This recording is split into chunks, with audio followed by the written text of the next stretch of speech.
Hoy estamos con Gustavo Sueiro, presidente y socio fundador de Grupo Mérito, y queremos que nos cuente cómo empezó todo. Porque hoy vemos al empresario, al referente en el sector de seguros, y detrás de compañías, productores, alianzas y negocios hay una historia. Entonces le vamos a preguntar, ¿por qué los seguros y más o menos en qué época empezó todo?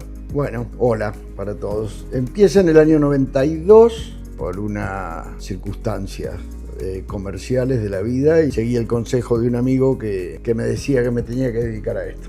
Digamos que fue lento, pero es lo que me tomé la decisión y empecé en este caminito de vender seguros. ¿Y qué fue lo más complejo en ese momento? ¿Entender el negocio, concretar los primeros clientes o que te crean en un mercado que es puramente confianza? Complejo, todo es complejo cuando es el inicio, o sea, no sabía del negocio, no sabía del tema, no tenía la experiencia, tampoco había sido nunca vendedor, había sido comerciante, pero no salir a vender o a proponer. Lo único que jugaba un poco a mi favor era que en mi pueblo era bastante popular, digamos, y tenía llegada con la gente y podía sentarme a proponerle y bueno, hubo gente que creyó en mi iniciativa y me acompañó. Bien.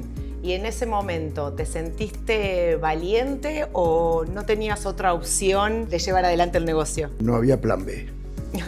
No había plan B. Había que apuntar a algo y elegí esto. Salió muy bien, como también podría haber fracasado. Era joven y habías realizado otras actividades. Era joven, tenía 3 niños.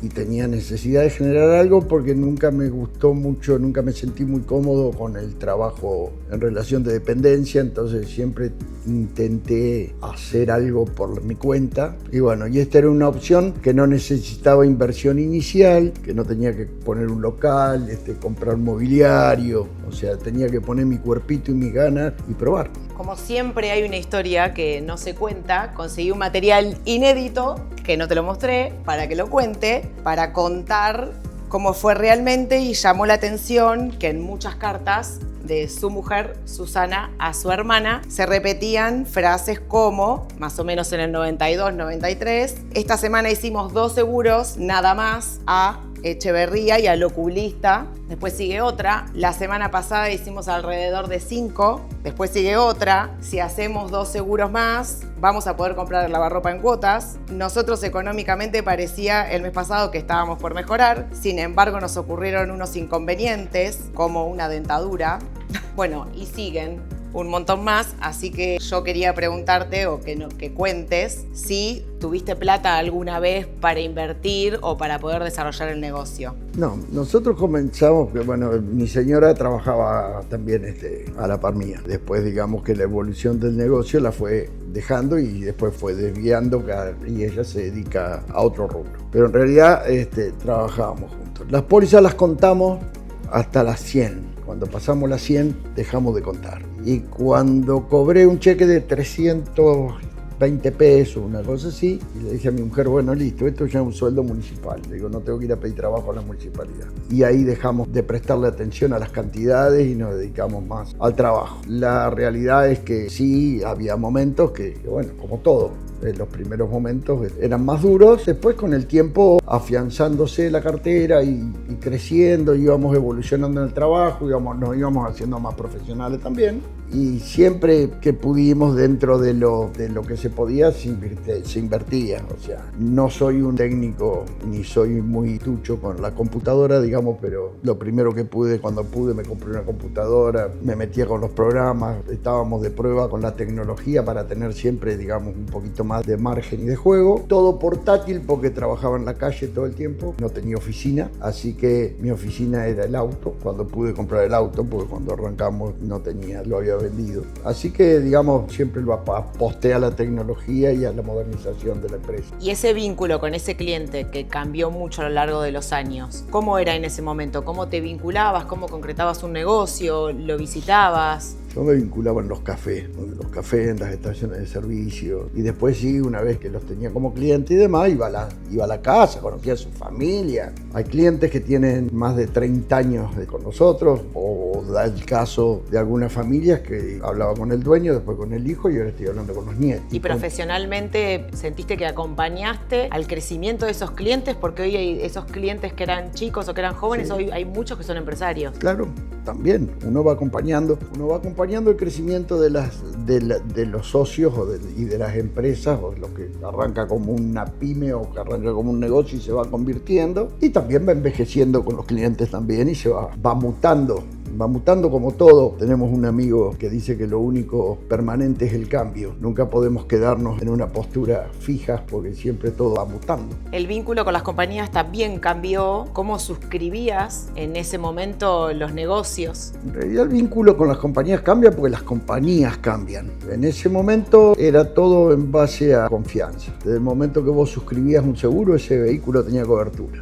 Y nadie lo había visto. ¿Y era muy artesanal? Solamente vos. Todo era manual. Los recibos eran manuales. Las cuentas para cotizar un seguro se hacía una tira larga así de rollo de calculadora. Calculamos, sabíamos las tasas de memoria, calculábamos los impuestos, todo manual. Es lo que hoy le viene al productor como una prima determinada y capaz que no la mira. Hoy le viene por un cotizador y no tiene ni idea, o por ahí el productor no le da importancia y nada porque todo sale como automático. Nosotros teníamos que tener, porque aparte, no teníamos una calculadora de rollo en el día a día o en la calle o qué sé yo. Entonces vos tenías que tener memorizadas las tasas, tenías que tener memorizadas las variables, los impuestos, las cuotas sociales. O sea, todas esas cosas de tanto ejercitarlas, la terminabas reteniendo, y los cálculos eran todos manuales. Cuando te venía una flota o te venía, no sé, tenías que hacer la licitación municipal, te acalambrabas con la maquinita sacando cuentas, y también era muy factible de equivocarse. Y operabas en todo el circuito de un cliente, llamémosle cotización, emisión, todo, siniestro, postventa. Sacar la foto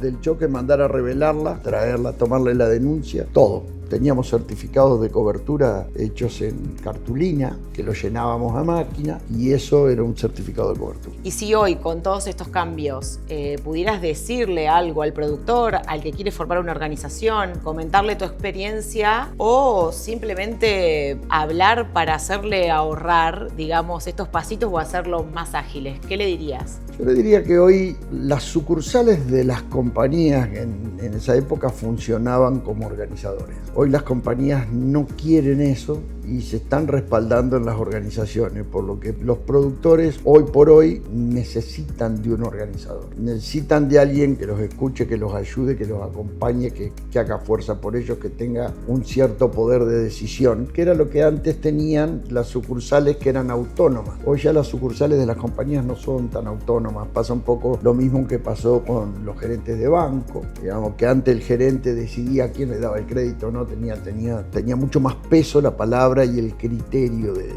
gerente. Hoy por hoy es todo más, si te dan los papeles, si te dan los números, vamos, y si no, no vamos nada. Entonces me parece que hoy el respaldo de una organización para el productor es fundamental. A su vez estamos hablando de todo esto que estamos conversando y de la historia que yo te relato, digamos, la historia con una sola compañía. Yo trabajaba con una sola compañía que me daba todas las coberturas que yo necesitaba y posible. Hoy eso no sucede, los productores necesitan tener más de una empresa para poder satisfacer las necesidades de sus clientes, y eso le genera mucho más carga. Ya no tiene que hablar con un comercial, tiene que hablar con 3 o 4, ya no tiene que hablar con un jefe de siniestro, tiene que hablar con 3 o 4, ya no tiene que tener un sistema de laburo, tiene que tener 3 o 4 sistemas de trabajo. Por lo tanto, una organización que te nuclee todo eso en un solo lugar te agiliza y te ahorra tiempo y esfuerzo. Y vos vendías cualquier rama, porque eso también data del conocimiento. Sí. A vos venían a ofrecerte vida, vendías vida. Venían a ofrecerte RT, vendías RT, vendías agro. Todo. Hoy, al productor que empieza, ¿hoy puede o necesita de una organización? Yo creo que es fundamental, porque en realidad hay muchas de esas cosas que vos decís que yo vendía, que las vendía sin conocerlas o sin saber. Hoy hay mucho mucho más información. Hoy el cliente tiene más información. Ya sabe de qué viene a hablar y qué viene a comprar. Entonces es más difícil, tenés que tener más respaldo, tenés que ser más profesional. Y quien te toma el riesgo también tiene que ser. Porque estamos hablando, a ver, yo no sabía por ahí mucho lo que le vendía, pero el que estaba en la compañía y que era el funcionario que me tenía que tomar ese riesgo, tampoco sabía. Entonces hoy hay que profesionalizarse un poco más, porque hay más aristas, hay más detalles, hay más cosas que se pueden vender o que se pueden agregar a un riesgo o una póliza. Es necesario tener el apoyo de alguien que sea especialista en cada rama, digamos. Bueno, podemos lograr que vuelvas de productor a Grupo Mérito, capaz. Si te digo la verdad, es lo que yo hice, es lo que a mí me gustó, lo que a mí me divertía y lo extraño, sí, siempre lo extraño. Aunque ya no tengo tantas ganas de trabajar, de poner el cuerpo, pero sí me gustaba venir todos los días, viajar. Todos me decían, todos los días vas a Mar del Plata en el auto y venís. Sí, y me encanta. Y a modo de cierre, una pregunta más personal, porque esta trayectoria de más de 34 años ya te deja y tenés muchos amigos, familia y experiencias de vida. Así que cerrar con la pregunta de cómo querés que te recuerden al Gustavo en los seguros, a Gustavo persona. ¿Cómo te gustaría que te recuerden? No, yo creo que desde chiquito soy el cabezón y voy a seguir siendo el cabezón. Y que me recuerden como el cabezón.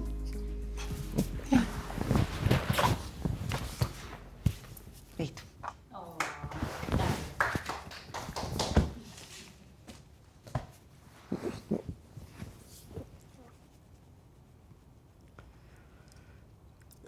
¿Tu primer nota? Sí. Uy, te hice hacer Ya historia un complicado. montón. Sí. Me fui al carajo. Pero te juro que... Quería que sea natural. Y bueno.